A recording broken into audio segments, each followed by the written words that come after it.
C'est Utrecht qui a inventé ça, ça existe depuis 2015. C'est la ville d'Utrecht, on est parti des pays. Je vous en prie, je vous en prie.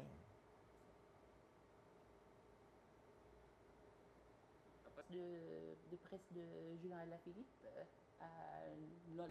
Les 5 derniers Tours de France, c'est 3 victoires pour Pogačar, 2 victoires pour Vingegaard. Donc oui, il y aura vraisemblablement un duel, bien sûr.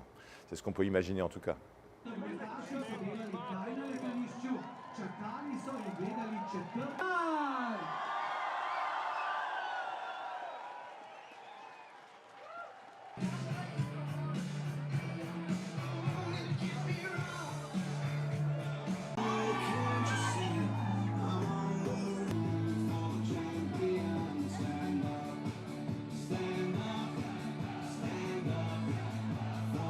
En fait, Pogačar et Vingegaard, ce qui a fait les vainqueurs des 2 dernières années, était lié largement aux chutes de l'un et de l'autre.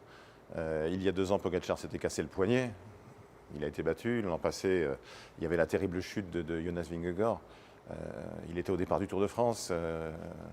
Il a même gagné une étape à mi-Tour de France. Et puis ensuite, il a baissé de rythme. Donc cette année, ils arrivent. Pogačar n'est pas tombé. En tout cas, pas sérieusement. Vingegaard est tombé pendant Paris-Nice, mais c'était au mois de mars, il a récupéré, etc. Donc j'espère qu'on aura une grosse bagarre. Ce sera aussi.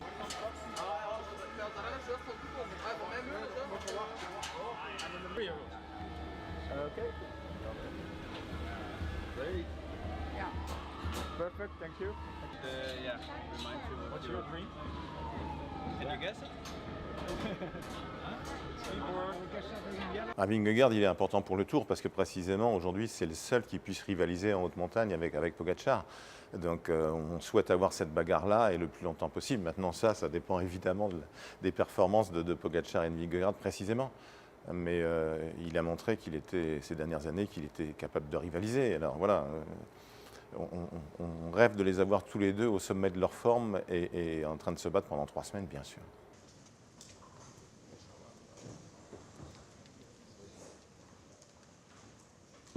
Sur le Tour, c'est quoi ton projet d'objectif finalement? Un truc qui te fait rêver, c'est les champions. Pogačar gagne énormément, Pogačar gagne avec de très très longues échappées, mais on va attendre le bout de sa carrière pour savoir à quel niveau on le place. Et puis vous savez, il n'y a pas que les victoires. Coppi et Bartali ont peut-être moins gagné, mais ce sont des géants, bien évidemment. Donc c'est aussi la manière dont les victoires marquent ensuite les générations. Donc attendons un peu. Ce qui est sûr, c'est qu'il est sur un rythme assez phénoménal. Voilà. À Benjamin Thomas, voilà. Benjamin Thomas. C'est un changement de génération. Thibaut Pinot est parti, Romain Bardet, lui aussi vient de partir. Julien Philippe revient sur le Tour, mais ça n'est plus le Julien flamboyant d'il y a une demi-douzaine d'années. En revanche, il y a des jeunes, il y a des nouveaux. Il y a Lenny Martinez, il y a Romain Grégoire par exemple, il y a Kevin Vauquelin bien sûr, qui ont été brillants ces dernières semaines, notamment au Tour de Suisse. Donc voilà, on compte sur eux.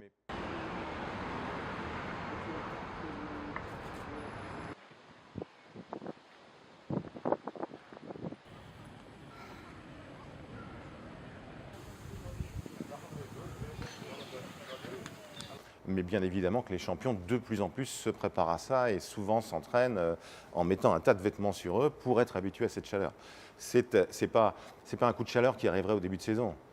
Voilà, ils sont préparés à ça, ce sont des athlètes de haut niveau, mais il y a des règles de l'UCI pour un protocole en cas de chaleur extrême, etc., qui peut se mettre en place. Mais en tout cas, les premiers jours du Tour de France, ils seront sur une température beaucoup plus clémente que ces derniers jours.